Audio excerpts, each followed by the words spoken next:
Good afternoon, everyone, and welcome to Tesla's second quarter 2023 Q&A webcast. My name is Martin Viecha, VP of Investor Relations, and I'm joined today by Elon Musk, Zachary Kirkhorn, and a number of other executives. Our Q2 results were announced at about 3 p.m. Central Time in the update deck we publish at the same link as this webcast.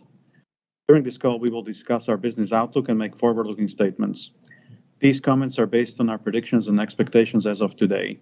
Actual events or results could differ materially due to a number of risks and uncertainties, including those mentioned in our most recent filings with the SEC. During the question and answer portion of today's call, please limit yourself to one question and one follow-up. Please use the raise hand button to join the question queue. But before we jump into the Q&A, Elon has some opening remarks. Elon? Thank you, Martin. So just a Q2 recap. In Q2, we achieved record vehicle production and deliveries and record revenue of about $25 billion in a single quarter.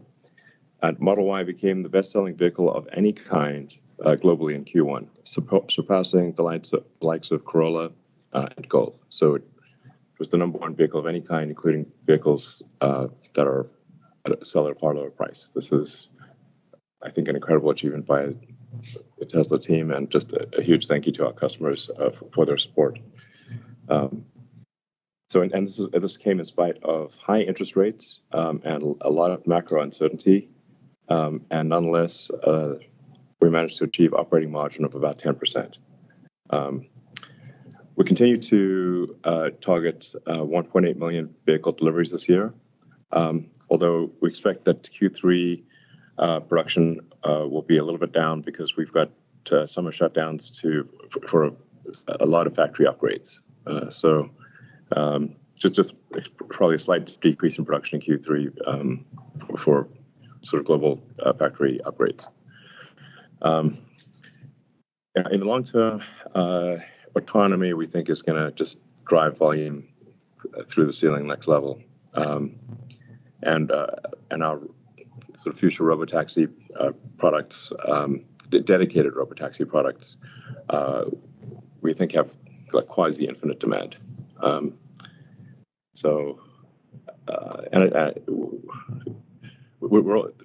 way we're going to manufacture the robotaxi is also itself a revolution. And so it's revolutionary design made in a revolutionary way. It'll be by far the highest units per hour of any vehicle production ever. So we're very excited about that. With respect to Autopilot and Dojo, in order to build autonomy, we also need to train our neural net with data from millions of vehicles.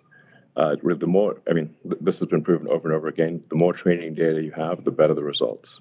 There are times where we see basically in a neural net, it's sort of at 1 million training examples, it barely works. At 2 million, it slightly works. At 3 million, it's like, wow, okay, we're seeing something. But then you get to like 10 million training examples. It's like, it becomes incredible. There's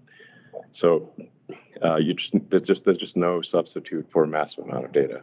And obviously Tesla has more vehicles on the road that are collecting this data than all other companies combined by, I think, maybe even an order of magnitude. So I think we might have 90% of all, or a very big number. The success in AI endeavors is a function of talent, sort of unique data, and computing resources. And we have outstanding capabilities in all three arenas. And I really just don't know how anyone could do what we're doing, even if they had our software and had our computer, if they did not have the training data. So speaking of which, our Dojo training computer is designed to significantly reduce the cost of neural net training. It is designed to, it's somewhat optimized for the kind of training that we need, which is video training. We just see that the need for neural net training, again, talking about quasi-infinite things, is just enormous. I think we expect to use both NVIDIA and Dojo, to be clear. But we just see a demand for really vast training resources.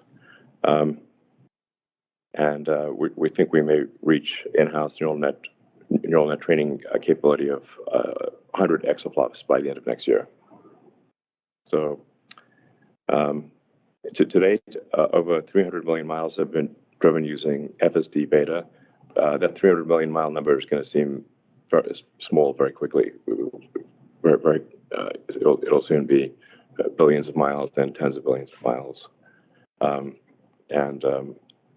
FSD will go from being as good as a human to then being vastly better than a human. We see a clear path to full self-driving being 10 times safer than the average human driver.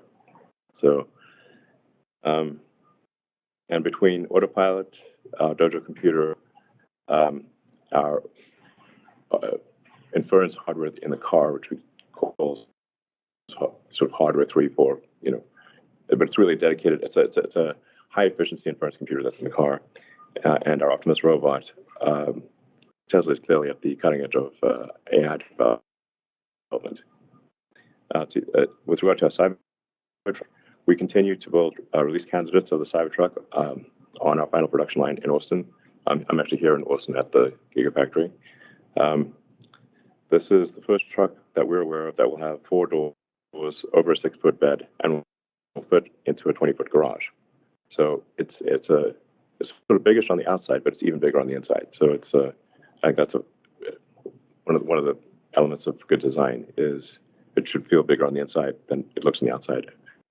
And this is no small car, but we really cared about the exterior dimensions of the Cybertruck down to the last millimeter. So it's just we're trying to get right in the middle of the Goldilocks zone, not too big, not too small, and then really maximize the utility of the volume. And we can't wait to start delivering it later this year. Some other highlights: our global supercharging network now stands at over 50,000, roughly 50,000 connectors and over 5,000 locations. As I think a lot of people are aware, the Tesla charging standard, which we made open source, and is now called the North American Charging Standard. We're deeply honored that Ford, GM, Mercedes, and many other OEMs have signed up to use our connector and gain access to our charging network. We strongly believe in helping other car companies to accelerate the EV revolution and just trying to do the right thing in general. So that's our goal there.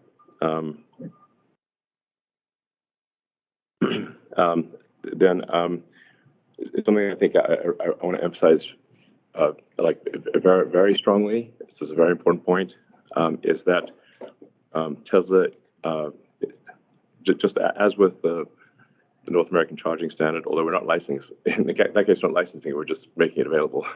but we are very open to licensing our full self-driving software and hardware to other car companies.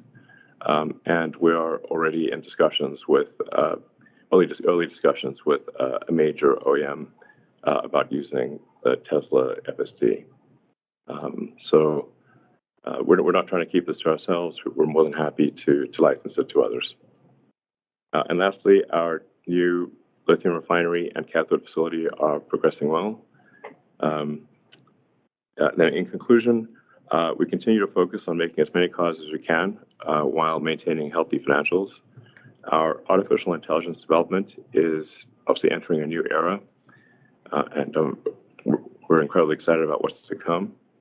Our other businesses, such as Megapack, supercharging, service, and whatnot, all started to become a meaningful contributor to overall profitability this quarter. And then lastly, I'd just like to profusely thank all of our employees who are making a lot of extra effort during uncertain times. Thank you very much for your hard work and the impact you're making.